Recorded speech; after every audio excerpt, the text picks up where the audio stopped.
Join us now for our first creative inspiration session. Let them laugh, how Cheetos built a brand fans want to play with on screen. Please welcome Chris Bellinger of PepsiCo and Eamon Dixon of GSMP.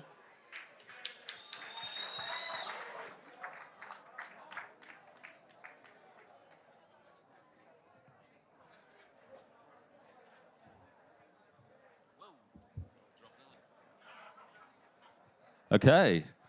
Well, I think Margaret and Jane really set us up for this talk and stole a lot of our content, but let's get going. My name's Eamon, this is Chris. I think what's really great about Cheetos, they touched on, is the fact that we... I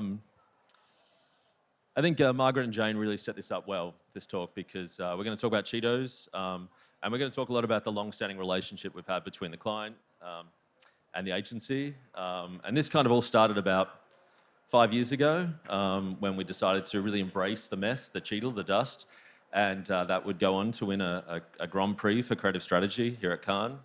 And we've evolved the campaign since then, and we've landed on this new campaign, The Other Hand, which hopefully is coming up.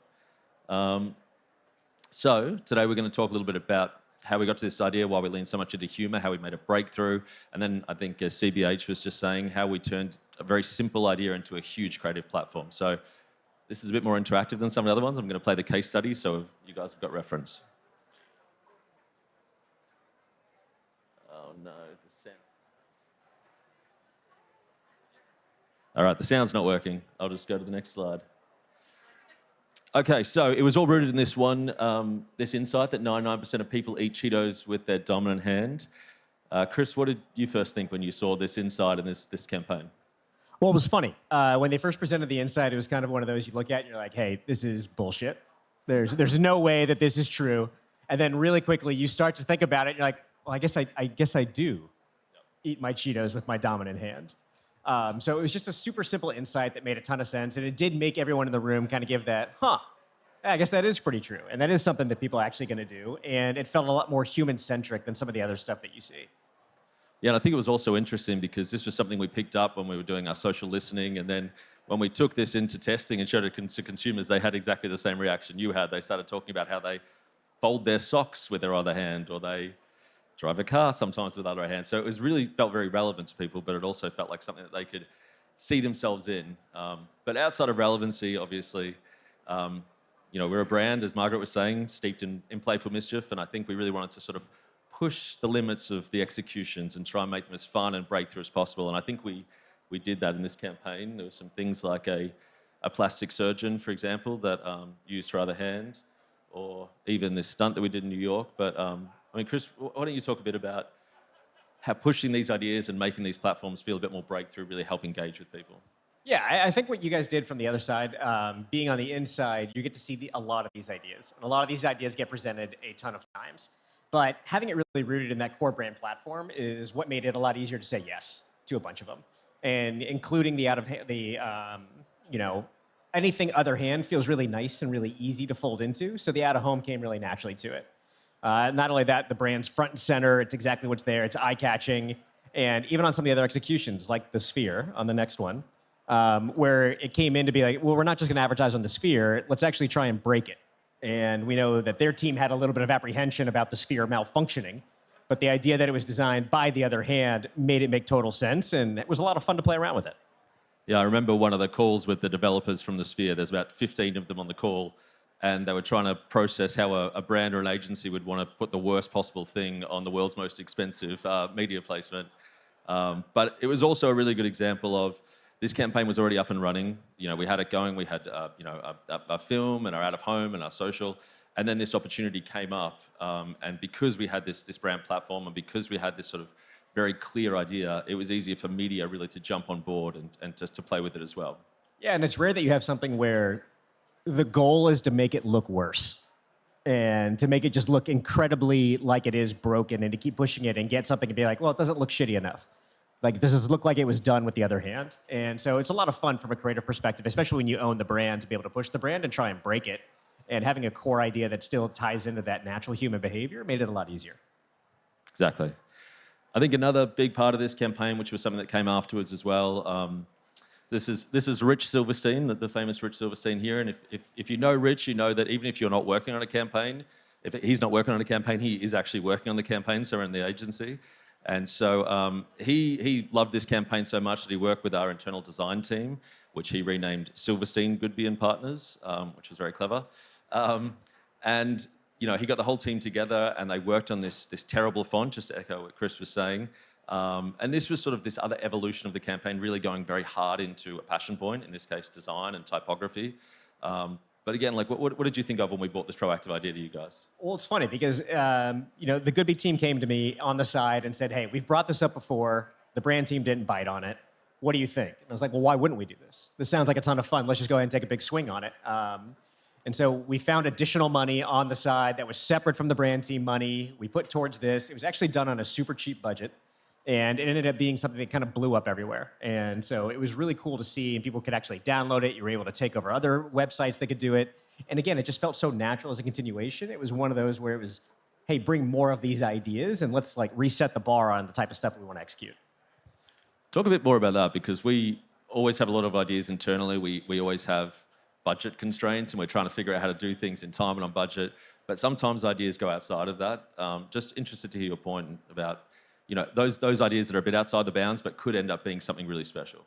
Yeah, I think there's always a right time, right place for when you have to understand your core business and the business of your clients to say, listen, if business is really bad right now, it's probably not the time to take this big swing. But if there's opportunities that feel like they're building upon what the brand is doing, and you've got friendly faces on the other side of the fence, then you absolutely should be presenting them, and you should be presenting them more often. Thankfully, my role, I get to only hear a bunch of ideas, so I don't have to actually worry about some of the execution pieces of it, but I get to come up with a lot of really fun ideas with the agencies. And so hearing these on a regular basis, I've always said, I don't care where an idea comes from. I don't care who executes it. If it's a cool idea, our job is to do cool shit. So that's what we should be executing and what we should be trying to do. So it's really encouraging your agency partners and your brand teams to have that open dialogue. Also, if an idea can't be sold in a text message, it's way too complicated. And that's how this one actually started. That's exactly right. And then I think it was also really fun once this idea was brought in by the brand team, how they could kind of then activate the rest of the organization, actually create things like limited edition packaging, for example. Like this was, from an agency side, we really want to get to this part of the business. We want to start to affect what people see in store and see the product in hand. It's very exciting, especially for the team who designed this, to see this out in the world. But talk a little bit about how things like this, when they catch fire internally at an on the client side, really help affect the sort of final product. Yeah, I think the first and foremost thing is to not take yourself too seriously. I think as a brand, it's real easy to say that everything is so precious that nothing can be broken or changed. And the reality is, if nothing can be broken or changed, then your brand probably isn't strong enough. So I think this is a perfect example of it, that we could absolutely take Cheetos and turn it into this monstrosity, and people love it. And not only that, it became a collector's item, and people started sharing it on social. We went to some retailers. We stocked some shelves. They didn't know about it, but we did it anyways. And people started finding these and sharing them, thinking they were legitimate misprint bags that had happened. But it wasn't like anyone saw this and said, well, I'll never buy Cheetos again because it doesn't look like Cheetos. It's obviously Cheetos. And it was just something to create that extra piece of moment and culture. And really just, again, was pushing for the brand side to say, we don't have to take ourselves so seriously. If our brand is solid, then consumers will continue to love it. And this is just going to give you another consumer point that you can have in culture. I think it's a really good point, and Margaret mentioned this before, but when you have a brand that has such a clear North Star and such a clear tone, it allows you very quickly to go and mobilize and do things like this. And I think fans of Cheetos especially, who, people who are happy to have, cheesy dust all over their hands all the time, they really like buying into the ideas like this and seeing it feel really surprising and interesting. Yeah, there's a reason we call them the cult. It's the Cheetos fans are called the cult. They love Cheetle. It's an official name for what the Cheeto dust is. And it's just tying into that and leaning in heavily into that to knowing that's who your consumer is, give them exactly what they want, and then it's hopefully going to halo to everything else.